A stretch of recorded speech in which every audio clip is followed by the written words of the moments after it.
Добро.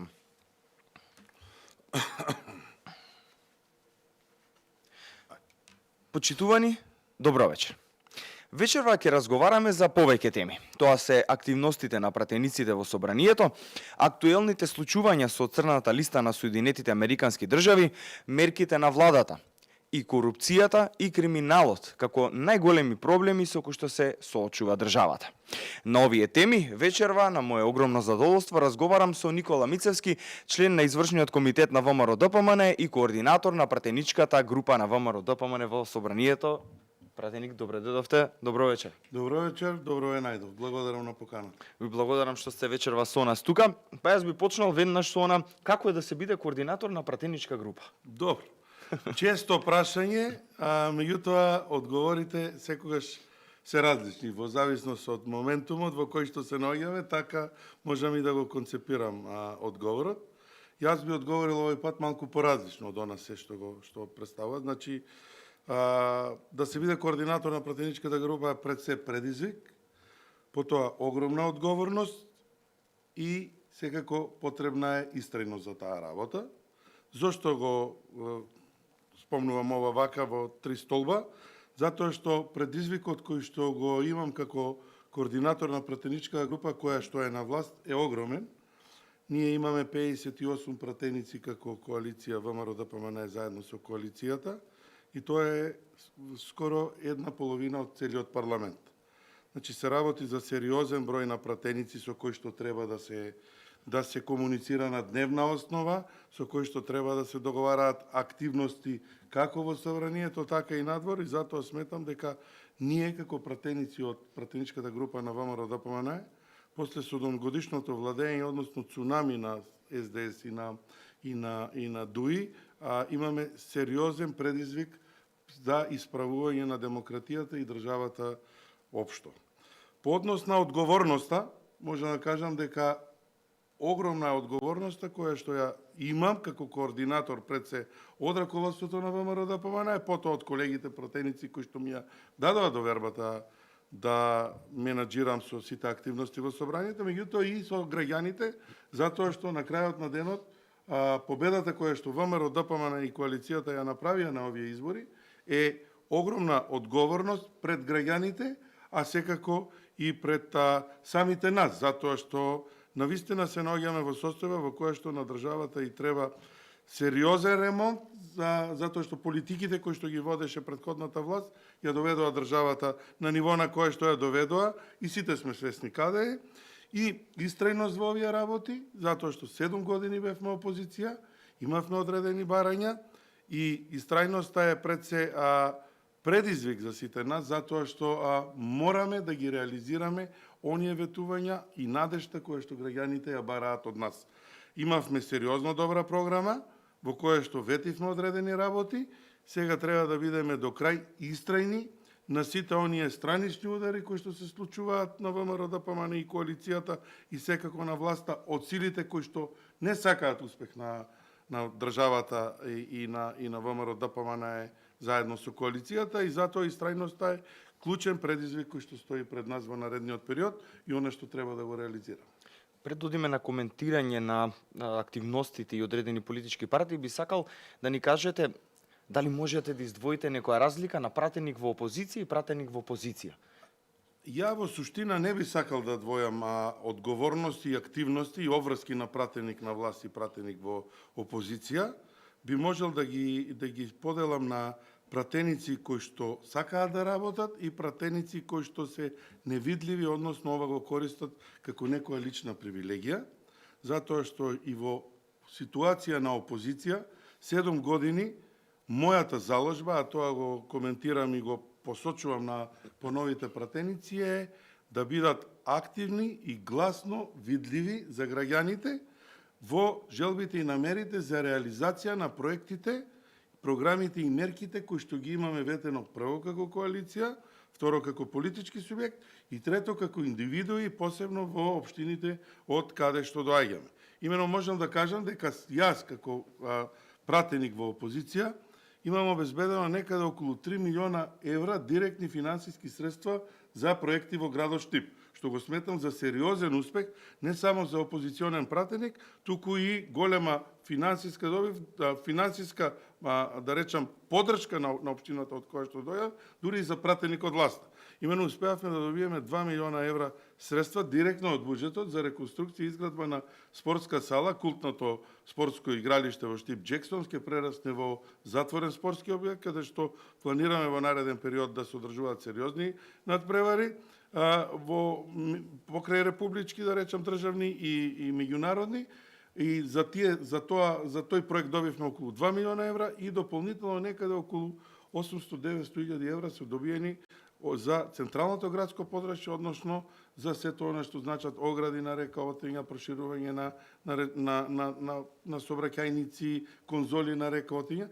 И сум горд на тоа што сум го направил и тоа го посочувам и на сите пратеници кои што се во парламентот да бидат визуелни и гласно активни, затоа што единствен начин за да помогнеш на општеството и да ја вратиш довербата која што си ја добил од граѓаните е да вратиш со конкретни проекти и она за што впрочем и ти дале поддршка, те гласали и ти дале доверба да бидеш нивен представник во домот на сите граѓани, а тоа е собранието.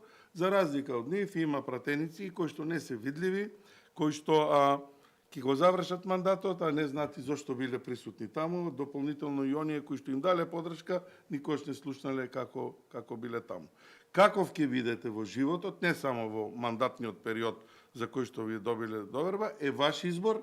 Јас одлучувам и тоа го препорачувам на сите наши колеги да бидат видливи, визибилни и да остават трага во животот и во работата на местото каде што се наоѓаат, без разлика кое е место и каде да е тоа. Јас овде би се надоврзал со она што го напоменавте активности и работа во собранието. Јас ова некако би го поврзал бидејќи како да ги препознавам пратениците на СДСМ кога го зборувавте ова. Зошто тоа го прашувам? Затоа што они се сега опозиција веќе скоро 6 месеци. Да речеме, тие се истите оние луѓе кои што ја водеа државата изминативе 7 години, знаеме како ја водеа. Скоро дојдовме на рап на банкрот како држава, немаме ниту еден видлив проект, немаме нови автопати, немаме нови училишта, нема ништо, нема студентски домови. Едноставно само гледаат да бидат да добијат некоја лична корист. Кој е вашиот став за СДСМ и нивните активности во собранието? Ако мене лично ме прашувате, не ја разбирам логиката на функционирањето на Социјалдемократскиот сојуз. Ќе ме прашате зошто?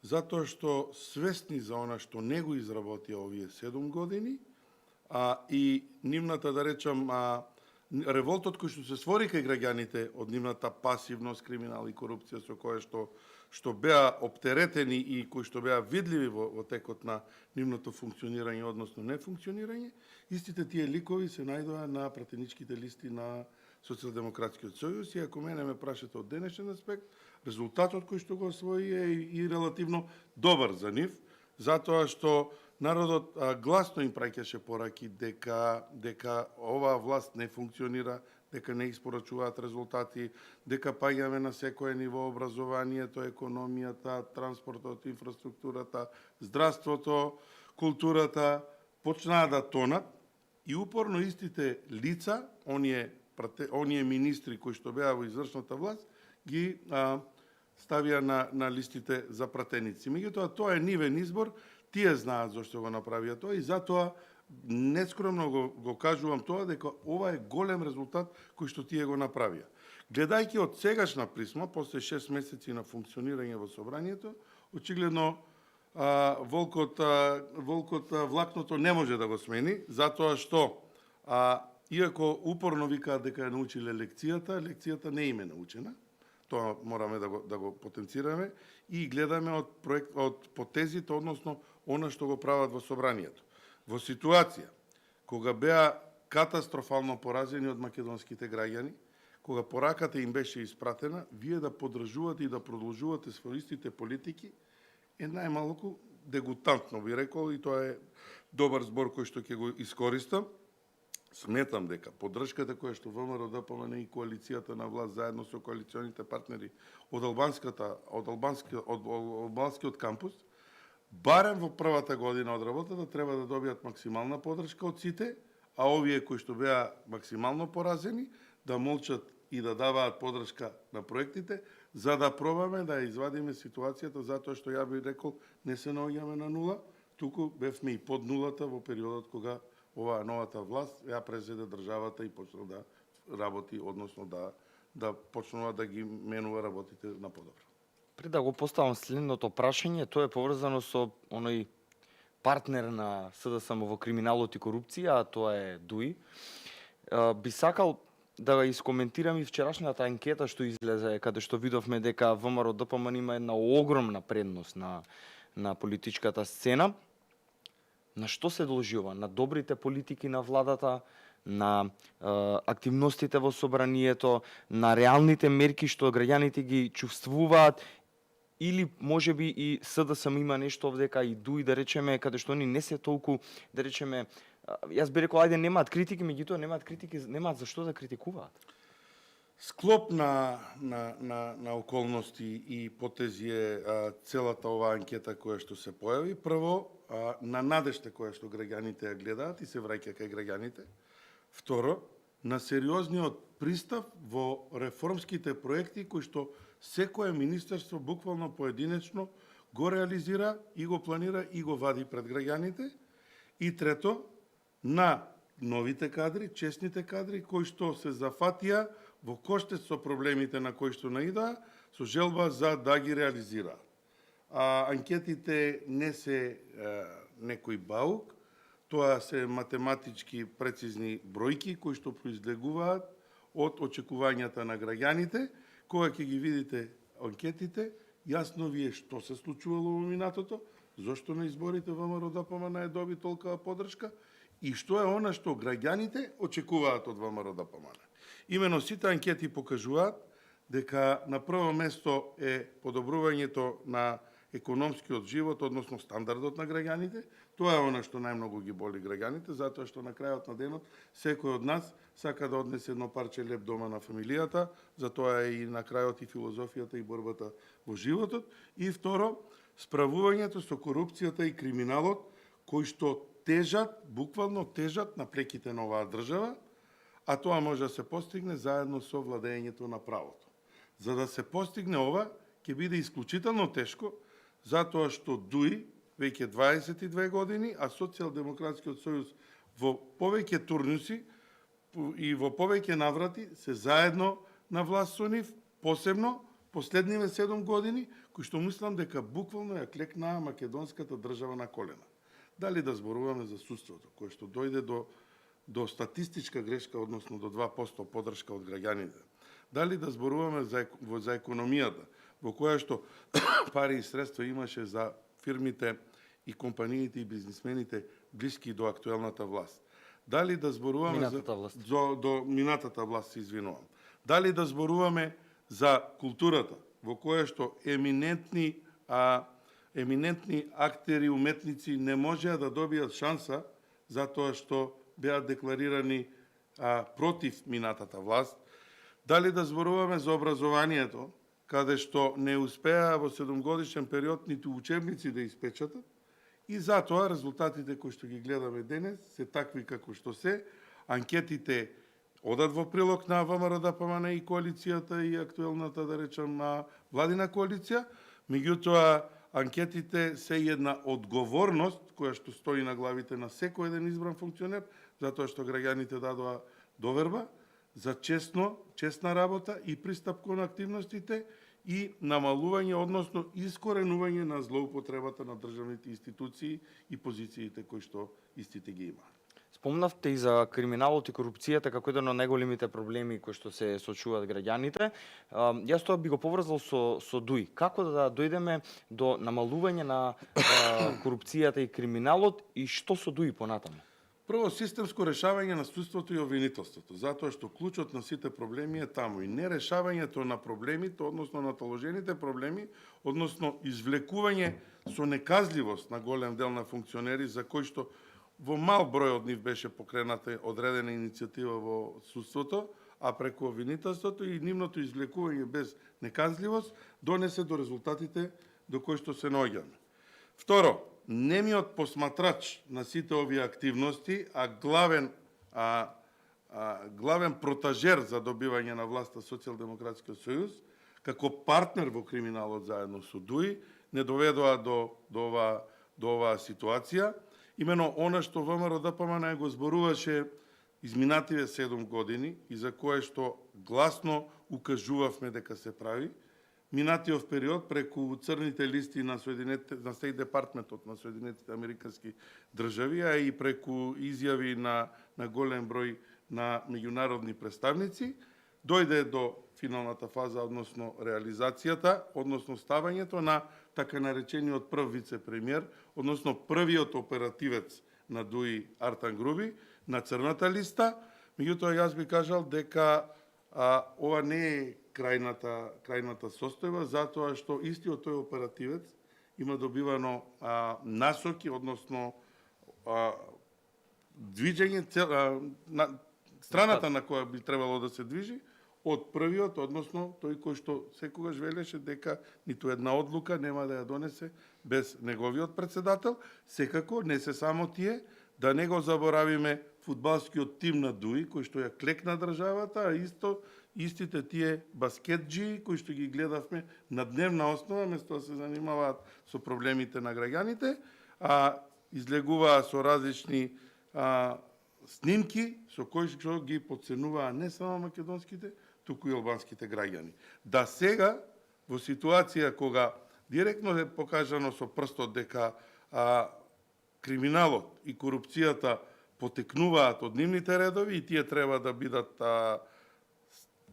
бидат цел на понатамочни истраги на институциите кои што се занимаваат со тоа, креираат меѓунационални теми, се повикуваат и измислуваат проблеми непостоечки, за да успеат да дефокусираат и да го свртат, односно вниманието на целокупната јавност на сите криминали кои што тие ги правеле во изминатиот период.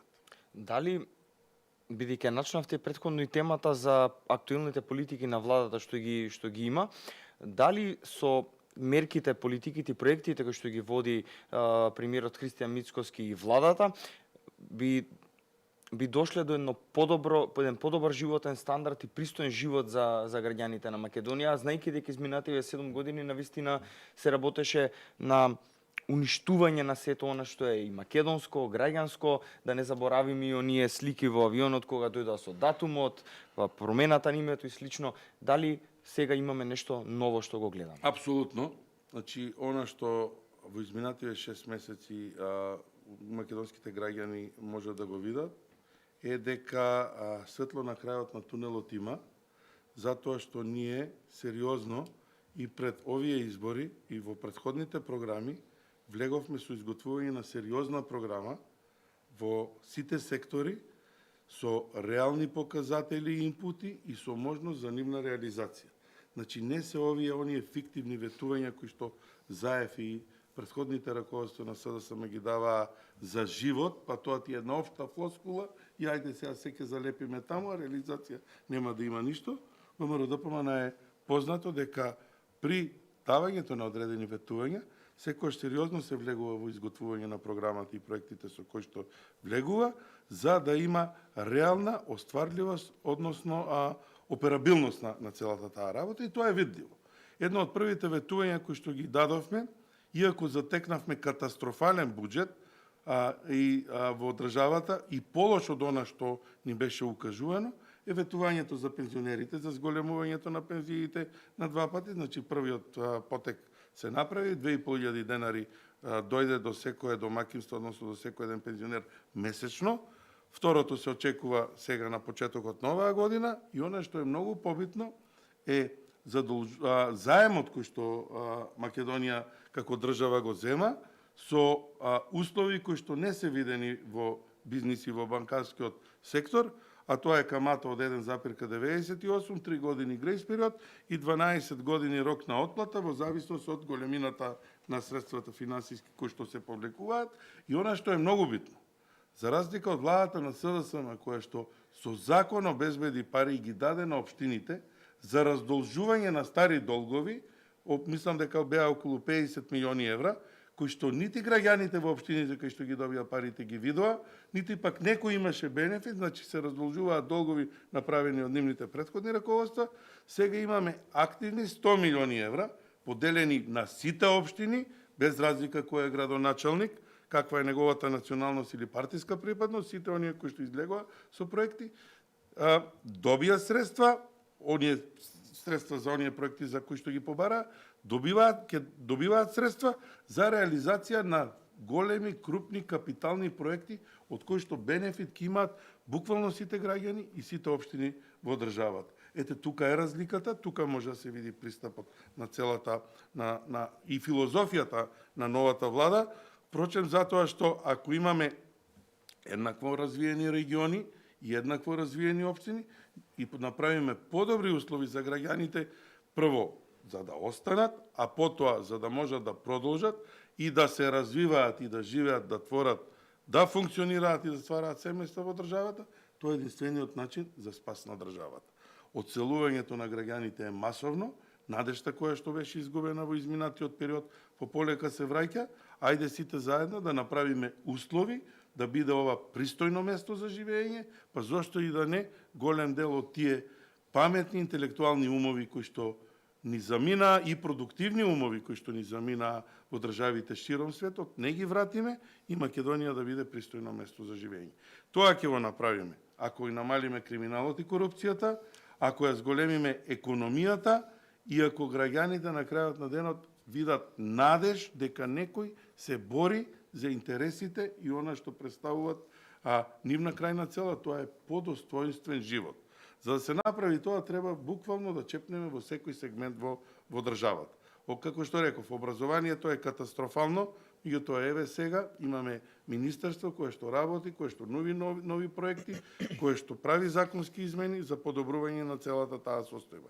Енергетиката, како клучен сегмент за она што следува во наредниот период, ја издвоивме во посебно министерство кое што работи на проблематиката, на крај Македонија да направиме колку што може енергетски понезависна. Министерство за дигитализација, тоа е иднината на државата. Таму треба сериозен фокус да успееме да се приближиме до информатичките технологии и дигитализација како целиот развиен свет кој што функционира. Во здравството ни требаат сериозни активности.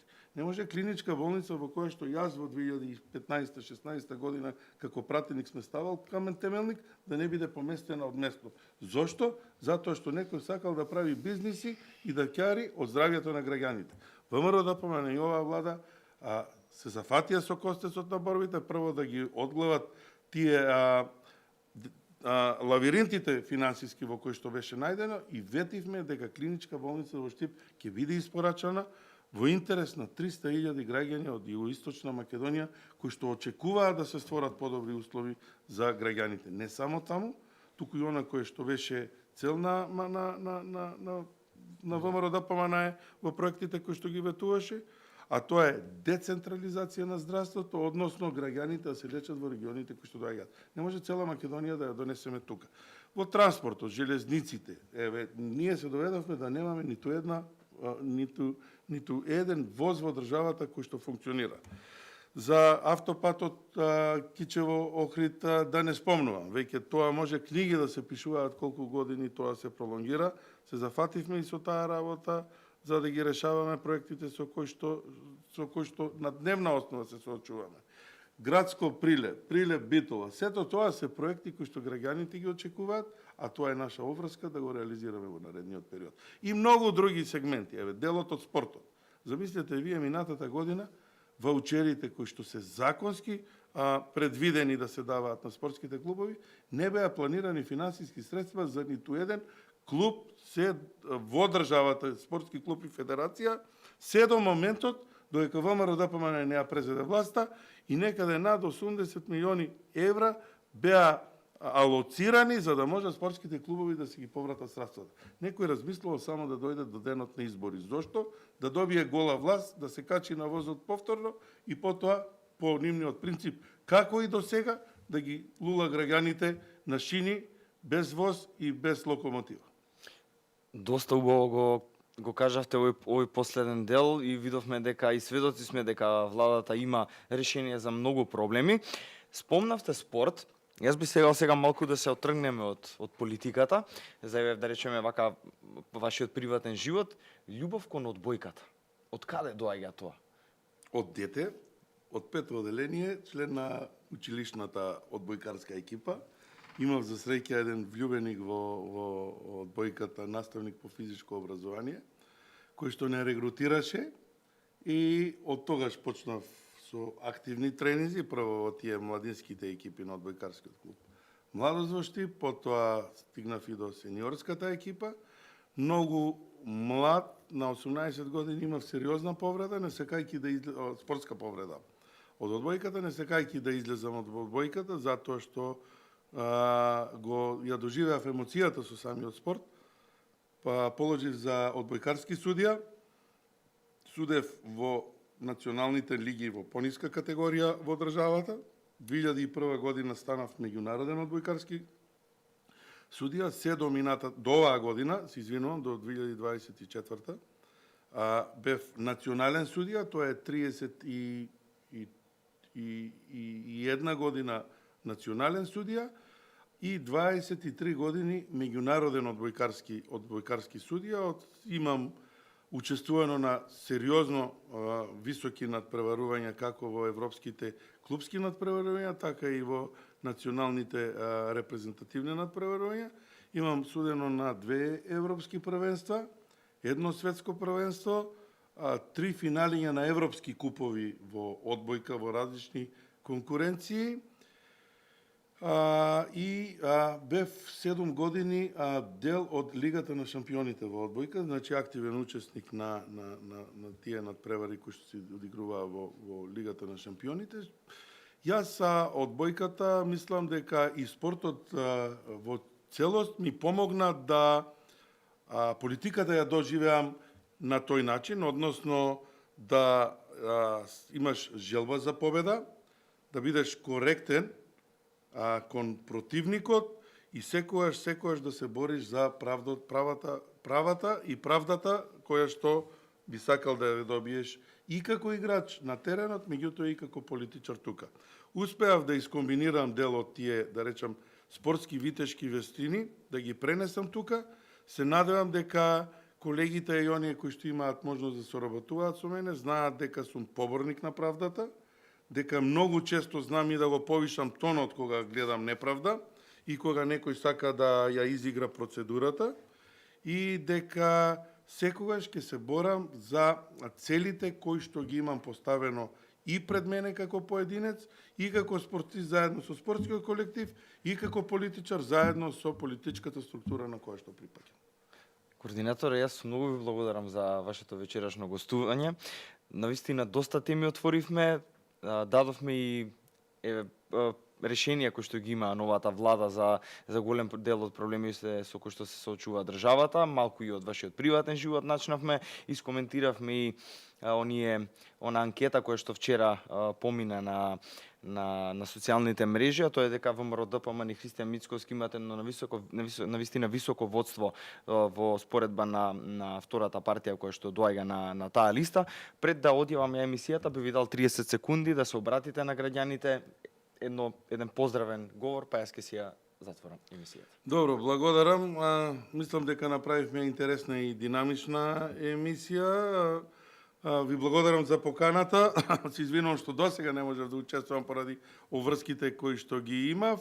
Она што би сакал да го порачам на граѓаните е да се обединиме сите околу идејата за просперитетна и успешна држава, да бидеме посветени на она што следува, а тоа се мерките кои што новата влада сака да ги испорача на граѓаните, да бидеме внимателни, да не дозволиме оние странични сили кои што сакаат дестабилизација и состојба на лимбо состојба во државата, да не им се дадат шанси, фокусот да биде поставен на она што следува во државата, тоа се приоритетите кои што самите граѓани ги бараат, подобрување на економијата, образованието, културата, транспортот и враќање на надежта на сите граѓани.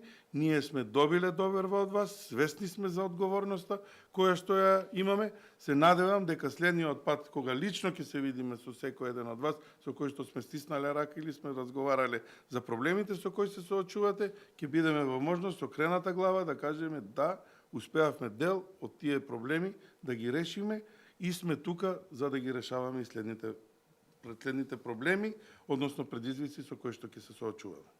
Ви благодарам. Почитувани гледачи, ви благодарам и вам за вашето внимание. Со нас вечера беше Никола Мицевски, координатор на пратеничката група на ВМРО ДПМН во Македонското собрание и член на извршниот комитет на ВМРО ДПМН. А јас со вас се гледам веќе во среда во 20 часот на Facebook, YouTube и Instagram каналите на ВМРО ДПМН. До тогаш поздрав и секое добро. Убава мисичка. Топ. А? Топ.